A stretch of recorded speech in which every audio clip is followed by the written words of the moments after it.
আসসালামু আলাইকুম ভিউয়ার্স, আপনারা সবাই কেমন আছেন? আমি ভালো আছি। আজকে আমি আপনাদেরকে দেখাবো কার্ফু মাছের ডিম ভেজে দেখাবো। সো আমার বাসায় কার্ফু মাছ এনেছিল, সেই মাছের পেটে ডিম ছিল। তো আমি ডিমগুলো ভালো করে ধুয়ে নিয়েছি। এরপরে লবণ দিয়ে দিলাম, পেঁয়াজ কুচি দিয়ে দিলাম, কাঁচামরিচ কুচি দিয়ে দিলাম, হলুদের গুঁড়া দিয়ে দিলাম। এরপরে আমি জিরার গুঁড়া দিয়ে দিচ্ছি, তারপরে একটু ধনিয়ার গুঁড়া দিয়ে দিব। দিয়ে তারপরে আমি ধনিয়া পাতা কুচি কুচি করে কেটে রেখেছিলাম, সেটা দিয়ে এবার আমি মাখবো, ভালো করে মেখে নিব। মরিচগুলো একটু চটকে চটকে দিব, দিয়ে এটা আমি সুন্দর করে মেখে নিব। দেখুন আমি কিভাবে মেখে নিচ্ছি।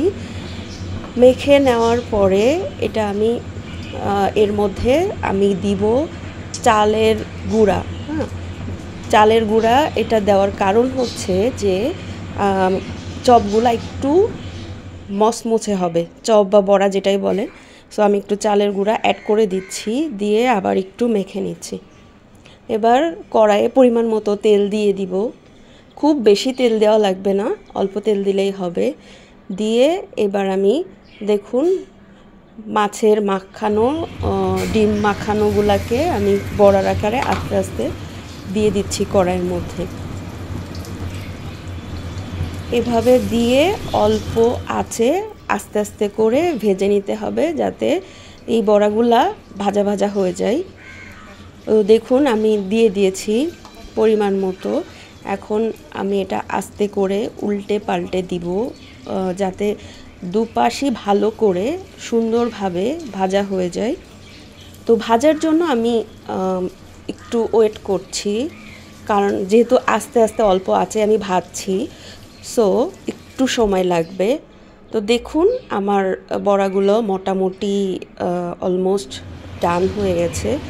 সো এবার আমি উঠিয়ে নেব, যেহেতু লাল লাল হয়ে গেছে। এরপর আমি সেকেন্ড ব্যাচটা দিয়ে দিব।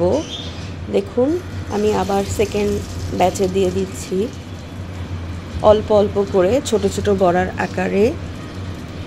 এবং এটাও আমি উল্টে পাল্টে সুন্দর করে লাল লাল করে ভেজে নিব।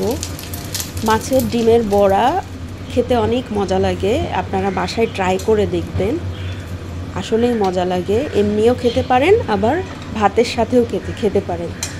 দেখুন কেমন হয়েছে, আপনারা সবাই আমাকে কমেন্টস করে জানাবেন এবং বাসায় তৈরি করেছেন কিনা সেটাও জানাবেন। আল্লাহ হাফেজ, ধন্যবাদ।